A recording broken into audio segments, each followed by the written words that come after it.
What do you make of The that? market is spoken when they look at the fact that we have $1 billion trade deficit. When you look at the trade deficit that we have with certain countries, way over $1 billion per country. But with China, it's $1 trillion, and we have to solve our trade deficit with China. We have $1 trillion trade deficit with China. Hundreds of billions of dollars a year we lose with China, and unless we solve that problem, I'm not going to make a deal. Now, I'm willing to deal with China, but they have to solve their surplus. We have a tremendous deficit problem with China. They have a surplus of at least $1 trillion a year. I think it's like $1.1 trillion, and I want that solved. And no other president's taken it on. I had to take it on the last time. Then we had a rigged election. No other president's taken it on. And so China is, they say the market's spoken. The market, China is right now taking a big hit because everyone knows we're right. They have to pay tariffs because otherwise we have a surplus and they have a surplus with us that is not sustainable. Mr. President. And we're talking about $1 trillion, you know that, right? We're not going to lose $1 trillion with the privilege of buying pencils from China.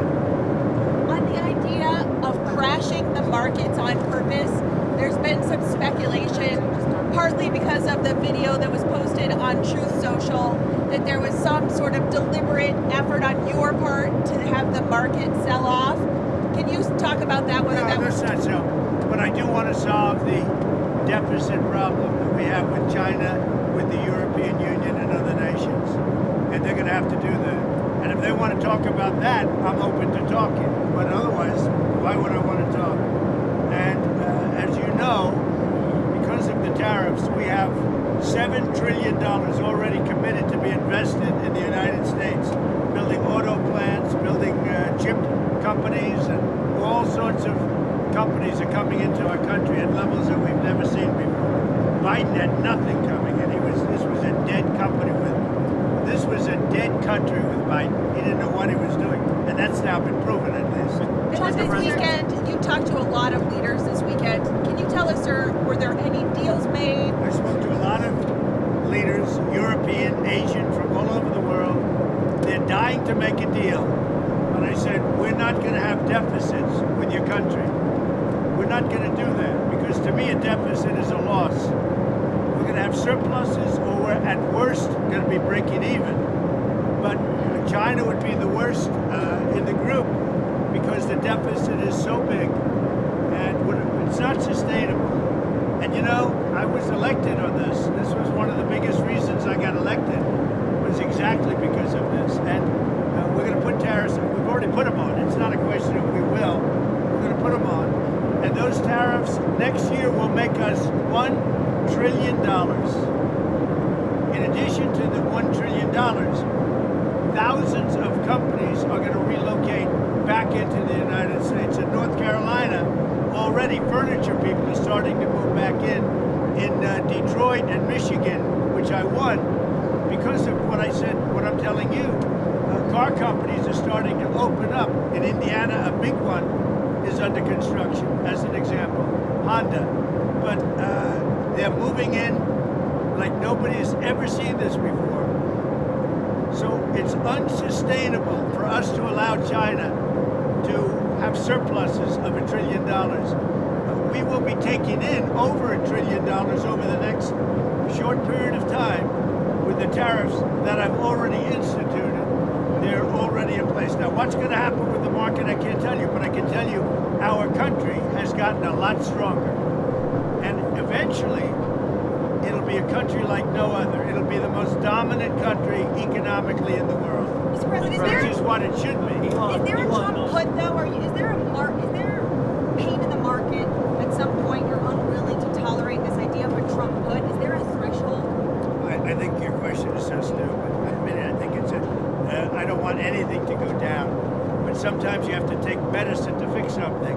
And we have such a horrible, we have been treated so badly by other countries because we had stupid leadership that allowed this to happen. They took our businesses, they took our money, they took our jobs, they moved it to Mexico, they moved it to Canada, they moved a lot of it to China, and it's not sustainable. We're not going to do it. Now we have hundreds of billions of dollars is pouring into our country on a monthly basis. It's pouring. It's already started because they put tariffs on, and eventually it's going to straighten out, and our country will be solid and strong again.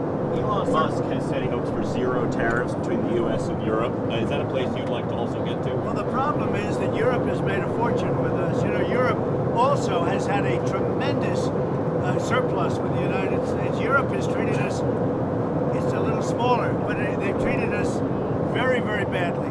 China has, but Europe has also. Europe has been very, very bad to us. Europe has taken our leaders for a ride. They don't take our cars. They don't take our food products. They don't take anything. And we take their cars, Mercedes, Volkswagen, BMW. You know, we take their millions of cars. They take no cars. They don't take our farm product. They don't take anything. Europe's treated us very badly. We put a big tariff on Europe. They are coming to the table. They want to talk. But there's no talk unless they pay us a lot of money on a yearly basis. Number one for present, but also for past. Because they've taken a lot of our wealth away, and we're not going to allow it to happen. Sir, have you talked to any tech leaders over the weekend about the tariffs? Yeah, I talked to the biggest in the world. I talked to the biggest of them all. Many of them, but I've talked to, I would say 4 or 5 that are considered the biggest. They don't, you know what they said? We don't blame you. Who did you talk to? I don't want to say. I'll put it out. I may give it to you. NVIDIA CEO? I have to find out if they mind. You know, I don't know if that was a confidential call or not, but we had 5 or 6. I've spoken to many countries. They all want to do, just so you understand the power of what I'm doing. Every country is calling and being very solicitous of us. Very, very nice. They're being very nice. And we have to be able to justify. This is not sustainable. The United States can't lose $1.9 trillion on trade. We can't do that and also spend a lot of money on NATO in order to protect European nations. We cover them with military, then we lose money on trade. The whole thing is crazy. And I got elected on that basis. We explained it. You know, the American people understand it a lot better than the media. But the media understands it. And much of the media writes correctly about it, I must say. Sir, Okay. Sir, when are the next set of talks with Russia, and who will participate, and where are we in terms of making progress in terms of peace? We're talking to Russia. We'd like them to stop. I don't like the bombing. The bombing goes on, and every week thousands of young people are being killed. And it's a horrible thing that should have never started, would have never started if I were president, 100%. On the tariffs, is it a negotiation Who are you now? with? Bloomberg, sir.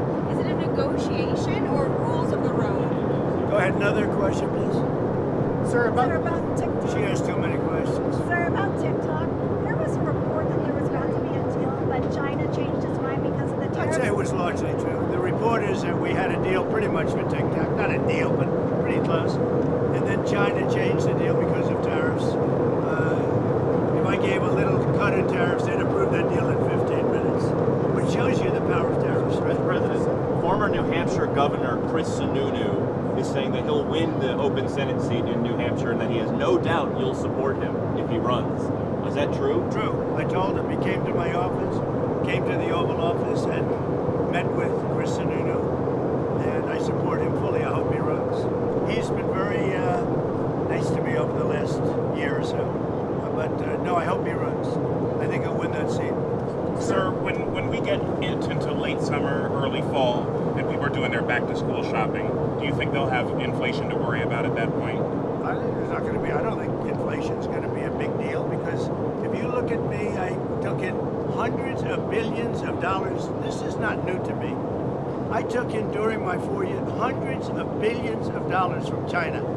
And we also took in a lot of money from other countries, but in particular China, because it was just getting started.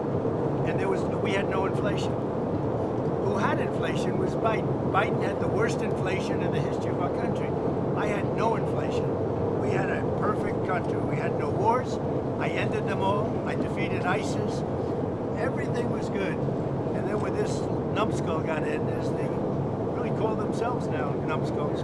But when he got in, bad things happened to our country, including our open border. And now we're doing very well with, we have the best numbers on the border that we've ever had. Speaking of the border, have you talked to Attorney General Pam Bondi recently about the cases going on with the deportations? Yeah, sure. It's really sad when you think that Biden allowed millions of people to come in, and if they find one, now I will tell you, the one, somebody said he's a member of MS-13, not Tren de Aragua.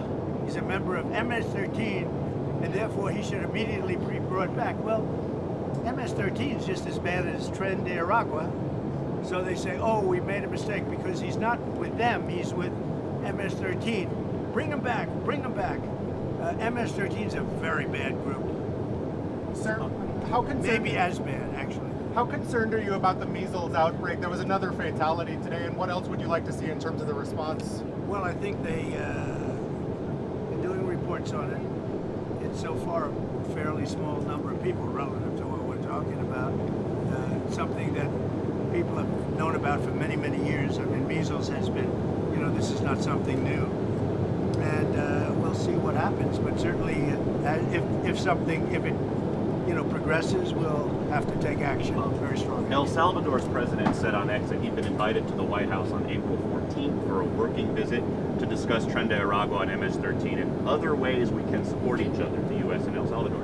I was curious if you could expand more on what some of these other ideas you have for El Salvador. Well, I think, you're in the way of that camera, by the way. You should at least say that the camera operator should probably say that she's shooting the back of your head, I don't know why she doesn't say it. I have to say it instead. I have great respect for him. I know him. I've known him for a long time. He's a young leader, and he's very tough on crime. Very, very tough on crime.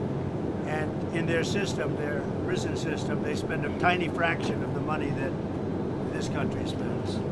So, but he is coming in, I don't know when, but he is coming in sometime over the next couple of weeks. What are you and Prime Minister Netanyahu going to speak about tomorrow? We're going to talk about trade, and we're going to talk about the obvious subject. You know what the obvious subject is. Do you have any news for us on the obvious I'm subject? trying to do trade just to keep it down. No, look, there's a lot of things going on with the Middle East right now that have to be silenced. We had no problem with the Middle East. Everything was done. We had no problem with Iran. We had no problem with anybody. And then you had October 7th. And that was all because Iran, as you know, was not giving money to anybody because they had no money.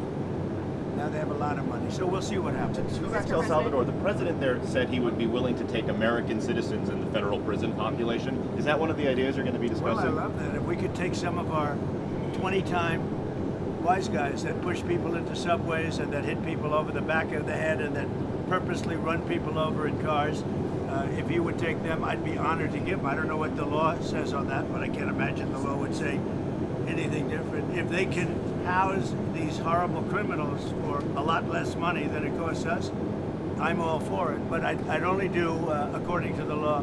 But I have suggested that, why should it stop just at people that cross the border illegally? We have some horrible criminals, American grown and born. And if we have somebody that bops an old woman over the head, if we have somebody that is in jail 20 times and goes back and shoots people all over the place and then has a bad judge or a bad prosecutor that do nothing about him, all they worry about is politics, they don't worry about that. I think if we could get El Salvador or somebody to take them, I'd be very happy with it, but I have to see what the law says. Okay, what else? Can you say, did you agree to lowering tariffs for any of the countries that you spoke to today? So we can What say you understand, 0 Jennifer, you have to understand this. We have massive surplus countries that we're dealing with. We have massive deficits. We've got to straighten that out because you can't continue to be that way. It's been that way for years now, and it can't go on any longer. And we're the piggy bank. We have all the advantages. Forget markets for a second. We have all the advantages. We're going to straighten out. We're going to become a wealthy nation again. Wealthy like never before.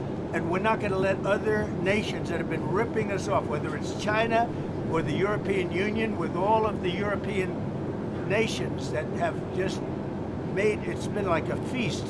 Look, The European Union was formed for one reason. You know what that was? To rip off the United States. So put that in your bonnet. I hope you had a good flight. Have a good time. Thank you for your time, Mr. President. Thank you, sir. Thank See you you. tomorrow.